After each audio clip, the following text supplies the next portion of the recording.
All right, so we ran out of time yesterday, and I wanted to make sure that you knew the correct answers and reasoning behind those answers for the questions you worked on in class.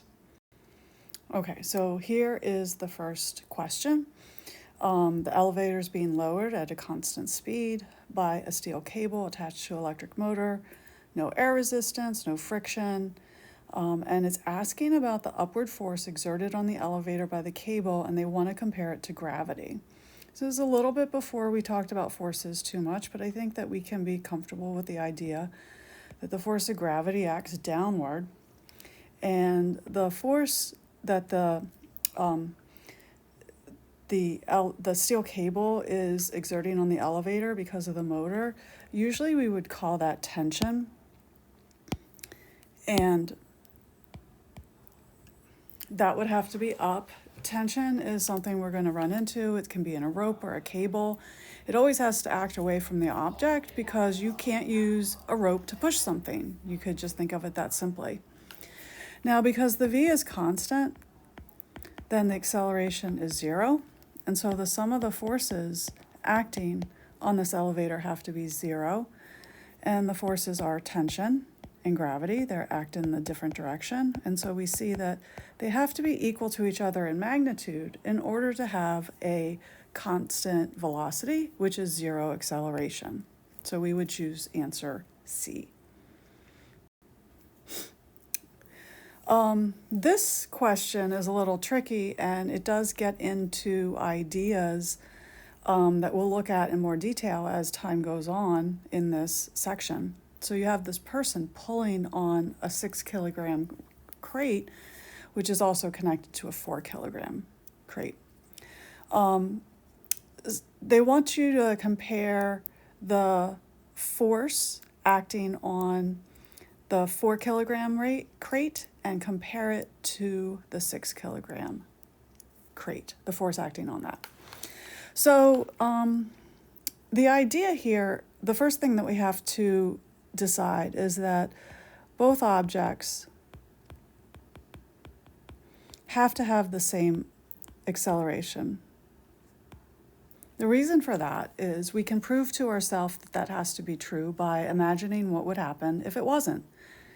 If the acceleration of the 4 kilogram crate was greater than that of the 6 kilogram crate, it would end up running into the 6 kilogram crate, and the rope would no longer be taut that connects the two.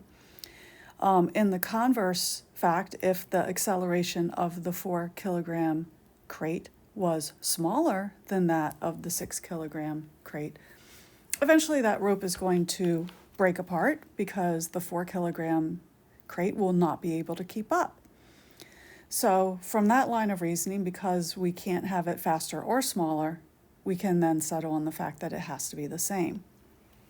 Now, when we look at forces in the system, there's a tension acting on the 4 kilogram crate. There's also tension acting on the 6.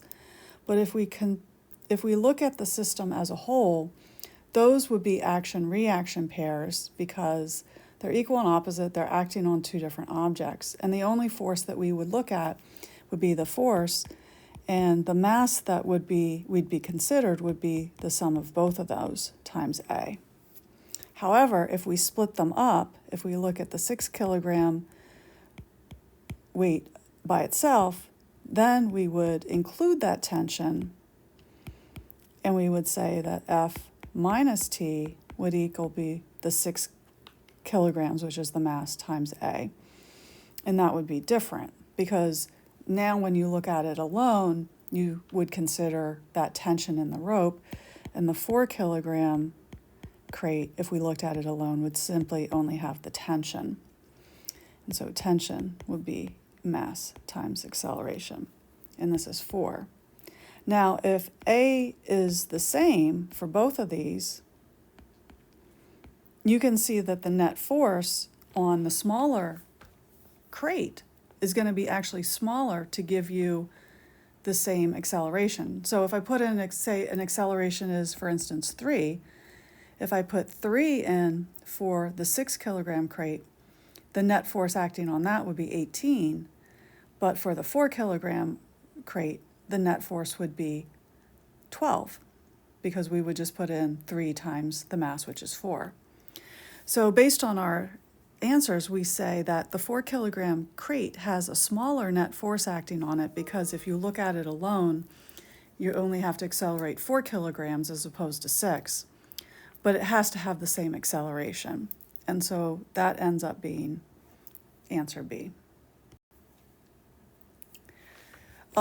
In this question here, we're comparing a car either at rest or moving at a constant velocity. First, at rest, we say that the net forces are 0 because of it's motionless. Are there forces acting on the parked car? Yes. We would say there was gravity, mg. There'd also be a normal force, and we haven't talked about the normal force yet. We'll talk about it in class. Normal force is like a force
sorry, just checking.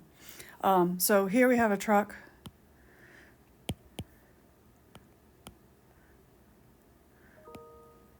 It's a bad truck.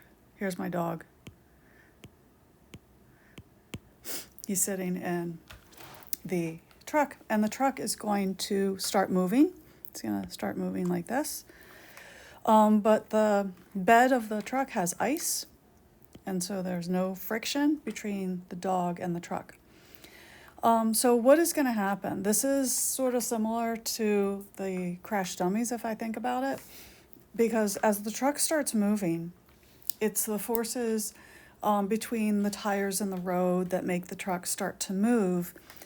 But in order for the dog to move, you would need some sort of horizontal force acting on him. Ideally, that would be the friction between the dog and the truck bed. But because there's no friction, there's no force to move the dog. So the dog doesn't move. But the truck does move. And so what will happen as the truck moves, basically, if we sort of look at it a little bit later, here's the back of the truck. The dog still remains in the same place, but the truck has moved out from under him.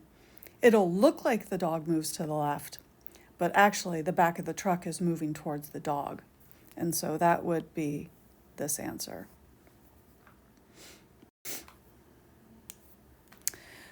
In this graph, we have a graph of velocity versus time, and this is right here. And we want to know what's the corresponding acceleration graph. So in these two places, the velocity is constant, and here the velocity is increasing. When the velocity is constant, the acceleration is 0, but because the velocity in the middle increases at a constant rate, the acceleration has to be a constant value there. So what we end up with is our acceleration we know at the beginning and the end of this time is going to be 0, and then in the middle it has a constant value. I thought it was graph of acceleration, but it's net force, but that's related to the acceleration. So my answer still stands, that it's this graph. Okay, so here's a simple question of using F equals ma. Sum of the forces equals the mass times acceleration. The guy is pushing the lawnmower. He has a net force of 51 newtons. The mower has a mass of 24 kilograms, and we want to find the acceleration. The acceleration is going to be 51 over 24. And so if we do that really quick, I get 2.125 meters per second squared. So that's a really simple example of using math and F equals ma. Okay, here's another case where we have two crates exerting forces on each other. We're going to only push on crate A. I feel like this is kind of like the two crates that had ropes between them, but now they're touching. So the two crates are going to accelerate to the right. So if we looked at them together, we would just say the sum of forces equals mass times acceleration. The sum of force would just be F horizontally. The mass would be ma plus mb times acceleration. But actually, they're trying to ask you something about the forces between the two crates. So crate B exerts a force on crate A, and that would be to the left. And crate A is going to exert a force on crate B, and that's to the right. Hey, that's an action-reaction pair. And so when they're asking us to compare those two forces, we have to obey the third law.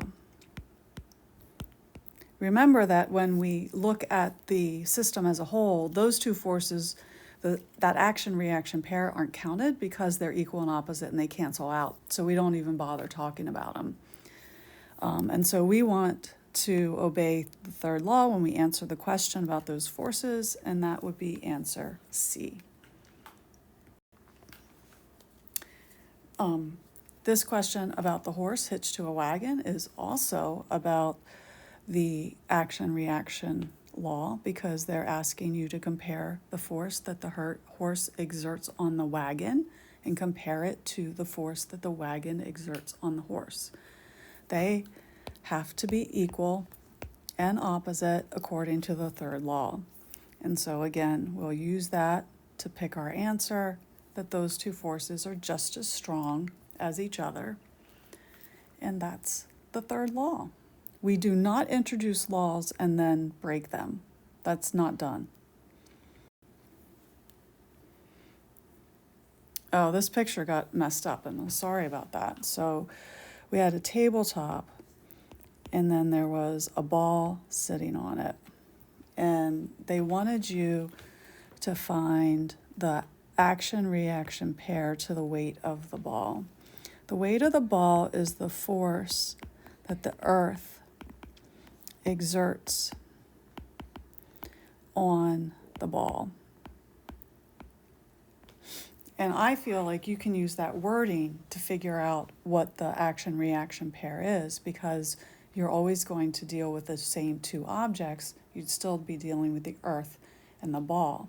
So if the earth pulls down on the ball actually, the force that the ball exerts on the earth is up. That's the action-reaction pair. Now, what people get tempted to say is they'll talk about, oh, well, there's that normal force. I was just noticing your pretty tree and your pretty container. I like that. Your brown sticks. Okay, sorry I got interrupted, but the normal force, which is the force that the table exerts on the ball, is equal and opposite to the force of gravity. So normal minus mg does equal 0, but they're not a pair. They're not an action-reaction pair because they both act on the ball. Action-reaction pairs act on two different objects. And so, in this question, I had this earlier in our lecture notes, but now I moved it, and it asks, is the force of the table on the apple and the force of the earth on the apple, are they an action-reaction pair? And hopefully at this point you would say no, because both act on the apple. It's really exactly the same scenario as the previous slide, but we have an apple instead of a ball. And this force that the table exerts on the apple would probably be usually diagrammed as a normal force. And so finally, the conundrum that we come into with action-reaction pairs is if an object pulls back on you just as hard as you pull on it, how can it ever accelerate? And the answer is because this is acting on you, the force that the object pulls back on you, that's a force on you, and you pulling, this is on the object. And so we only would count that when we would look at the sum of the forces and set it to equal to the mass times acceleration. We would not include that force because of the fact that it acts on you and we're focused on the object in order to understand its acceleration. Okay, so I think this is the last question. Again, focus on the action-reaction pairs. Tennis racket strikes a tennis ball. Which of the following best explains why the tennis ball does not have a zero net force acting on it? So they're saying if the tennis racket exerts a force on the tennis ball, the ball will exert a force back on the tennis racket, and those two forces are equal and opposite. However, when we look at the ball, we only look at the force acting on the ball. And so each half of the force pair acts on a different object, and because of that, you can have a net force.